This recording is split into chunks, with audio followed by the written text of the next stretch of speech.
வணக்கம். ஒரு ஊருக்கு உயிர் கொடுக்கறது எதுன்னு என்னைக்காவது யோசிச்சிருக்கீங்களா? அது வெறும் கட்டடங்களோ இல்ல சாலைகளோ இல்ல. அது அந்த ஊரோட மொழி, அங்க வாழ்ற மக்களோட வாழ்க்கை முறை. இன்னைக்கு நாம அப்படி ஒரு கலாச்சார கருவூலமான யாழ்ப்பாணத்தோட தனித்துவமான அடையாளத்தை தான் அலசி ஆராயப் போறோம். வாங்க, இந்த சுவாரஸ்யமான பயணத்தை நாம ஒண்ணா ஆரம்பிக்கலாம். இந்த ஆய்வு பயணத்துக்கு நம்மளோட வழிகாட்டியா இருக்க போறது ஒரு அருமையான புத்தகம். அதான் யாழ்ப்பாணம் மொழியும் வாழ்வும் அப்படிங்கிற இந்த கையேடு. இது யாழ்ப்பாணத்தோட கலாச்சார உலகத்தை நாம எட்டி பார்க்க போற ஒரு ஜன்னல் மாதிரின்னு வச்சுக்கோங்களேன். சரி, மறுபடியும் அதே கேள்விக்கே வருவோம். ஒரு இடத்துக்கு அதோட ஆன்மால அந்த தனித்தன்மைய கொடுக்கறதே எது? வெறும் நிலப்பரப்பு மட்டும்தானா? இல்லவே இல்ல. அதுக்கும் மேல அங்க பேசுற மொழி, அவங்க கொண்டாடுற மரபுகள், அவங்களோட அன்றாட வாழ்க்கை, இது எல்லாம் சேர்ந்ததுதான். யாழ்ப்பாணத்தை பொறுத்த வரைக்கும் இந்த பதில்தான் 100க்கு 100 சரி. சரி, இந்த கலாச்சார பயணத்துல நாம என்னென்னலாம் பார்க்க போறோம்னா, யாழ்ப்பாணத்தோட தனித்துவமான அடையாளத்தை உருவாக்குற முக்கிய தூண்கள் என்னென்னு பார்க்க போறோம். அதாவது யாழ்ப்பாண தமிழோட ஓசை எப்படி இருக்கு, அவங்களோட பாரம்பரிய வீடுகள் எப்படி இருக்கும், அங்க இருக்கிற பிரத்யேகமான உணவுகள் என்னென்ன, அப்புறம் மக்களோட நம்பிக்கைகள் எப்படி அவங்க வாழ்க்கையை வடிவமைக்குதுன்னு ஒன்னொன்னா பார்க்க போறோம். இது எல்லாம் சேர்ந்து எப்படி ஒரு நீடித்த மரபை உருவாக்குதுன்னோ கடைசியா தெரிஞ்சுக்கலாம். வாங்க, எந்த ஒரு கலாச்சாரத்துக்கும் அடித்தளமா இருக்கிற மொழியிலிருந்தே ஆரம்பிக்கலாம். யாழ்ப்பாண தமிழ் அப்படிங்கிறது வெறும் வார்த்தைகள் மட்டும் இல்ல. அது ஒரு தனித்துவமான ஒலி, ஒரு தனித்துவம். அது எப்படி அந்த மக்களோட அடையாளத்தோட பின்னி பிணைஞ்சிருக்குன்னு இப்ப பார்க்கலாம். நாம மேற்கொண்டு போறதுக்கு முன்னாடி வட்டார வழக்குனா என்னன்னு சிம்பிளா புரிஞ்சுக்கலாம். இது ஒரு மொழியோட ஒரு குறிப்பிட்ட வடிவம். ஒரு குறிப்பிட்ட பகுதிக்கு இல்லைனா ஒரு சமூக குழுவுக்கு மட்டுமே உரித்தானதா இருக்கும். அதுக்குன்னு ஒரு தனி சுவை, தனித்துவமான வார்த்தைகள், ஒரு தனி ஒலி எல்லாமே இருக்கும். இந்த வித்தியாசத்தை நீங்களே கேட்டு பாருங்களேன். நாம பொதுவா இங்கே அப்படின்னு சொல்றத யாழ்ப்பாணத்துல இங்க அப்படின்னு சொல்வாங்க. அதே மாதிரி அங்கங்கிறது அங்கைன்னு ஒலிக்கும். இது வெறும் உச்சரிப்பு வித்தியாசம் மட்டும் இல்ல, பெடியன்னா பையன், பெட்டனா பொண்ணுன்னு அவங்களுக்கே உரிய தனித்துவமான வார்த்தைகளும் இருக்கு. இந்த வார்த்தைகளும் இந்த உச்சரிப்பும் தான் யாழ்ப்பாண தமிழுக்கு ஒரு தனி அடையாளத்தை கொடுக்குது. சரி, யாழ்ப்பாணத்தோட ஒளியிலிருந்து இப்ப அந்த வாழ்க்கை எங்க நடக்குதோ அந்த இடத்துக்கு போகலாம். அதாவது பாரம்பரியமான யாழ்ப்பாண வீட்டுக்குள்ள. இங்க பாருங்க, இதுதான் ஒரு பாரம்பரிய யாழ்ப்பாணத்து வீடோட அமைப்பு. நடுவுல நடைன்னு ஒரு பாதை, வீட்டுக்கு முன்னாடி விருந்தினர்களை வரவேற்க திண்ணைன்னு ஒரு வராண்டா. இந்த டிசைன் இருக்கு இல்லையா, இது வெறும் கல்லும் மண்ணும் கலந்த ஒரு கட்டடம் இல்ல.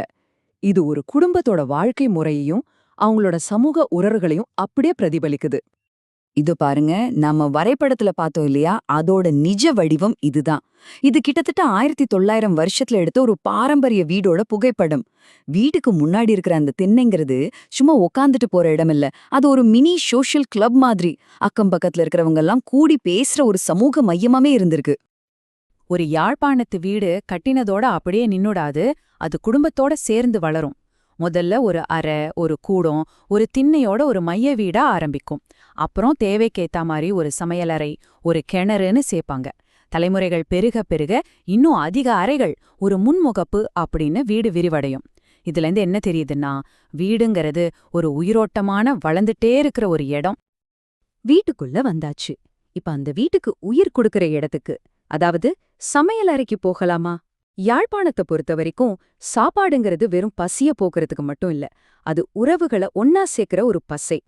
இந்த ஒரு பழமொழியே போதும், எல்லாத்தையும் சொல்லிரும். கூழுக்கு காய்ச்சினால் கூடி குடிக்கலாம். இதுக்கு அர்த்தம் என்னன்னா, யாழ்ப்பாணத்தோட ரொம்பவே பிரபலமான உணவான கூழ செய்ய ஆரம்பிச்சா எல்லாரும் ஒன்னா சேர்ந்து சாப்பிடலாம். அந்த பகிர்ந்த உணர்வு தான் இங்க ரொம்ப முக்கியம். யாழ்ப்பாணத்தோட சுவைகள்ல சில முக்கியமானது பாருங்க. முதல்ல பனங்கிழங்கு மாவுல செய்யற காரசாரமான கடல் உணவு சூப்பான ஓடியல் கூழ். அப்புறம் அரிசி மாவும் தேங்காயும் சேர்த்து அவிச்ச பிட்டு. அடுத்ததா இனிப்பான தேங்காய் பாலோட சாப்பிடுற மின்மையான இடியப்பம். யாழ்ப்பாணம் ஒரு கடலோர பகுதிங்கிறதால காரசாரமான மீன் குழம்பு இல்லாம எந்த விருந்தும் முழுமையாகாது. இங்க ஒவ்வொரு உணவுக்கு பின்னாலையும் அந்த மண்ணோட ஒரு கதை இருக்கு. சரி, மொழி, வீடு, உணவுன்னு பார்த்தாச்சு. இப்ப இது எல்லாத்தையும் ஒன்னா இணைக்கிற ஒரு கண்ணுக்கு தெரியாத ஆனா ரொம்பவே சக்தி வாய்ந்த ஒரு விஷயத்த பத்தி பார்க்க போறோம். அதுதான் சமூகத்தை ஒன்னா பிணைச்சு வைக்கிற நம்பிக்கைகளும் சடங்குகளும். சமூக நம்பிக்கைகள்னா என்ன?